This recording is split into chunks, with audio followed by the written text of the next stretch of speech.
ರೀತಿ ಆಗಲ್ಲ ಸರ್. ಅಷ್ಟು ಡ್ಯಾಮೇಜ್ ಆಗಿದೆ ಗಾಡಿದು. ನೀವು ರೆಡಿ ಮಾಡ್ಕೊಡೋಕ್ಕೆ ನಮಗೆ ಯಾವ ಸೆಕೆಂಡ್ ಹ್ಯಾಂಡ್ ಗಾಡಿ ತೊಗೊಳಕ್ಕೆ ಬಂದಿಲ್ಲ ಸರ್. ನಾನು ರೆಡಿ ಮಾಡ್ಕೊಡೋಕ್ಕೆ ಅರ್ಥ ಆಗ್ತೈತಲ್ವ ನಿಮಗೂ?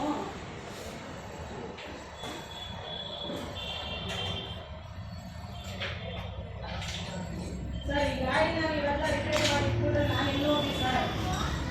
ನಾನು ಎಲ್ಲಿ ಹೋಗಿ? ಗಾಡಿಗಳು ಚೆನ್ನಾಗೈತಾರೆ ಕವರಿಂಗ್ ಮೇಡಮ್ ಅಂತ ನಾನು ಎಲ್ಲಿ ಹೋಗಿ? ನೀವು ಹೇಳಿ. ಇವಾಗ ನನಗೆ ಏನಾದರೂ ಒಂದು ಡಿಸೈಡ್ ಆಗಲೇಬೇಕು.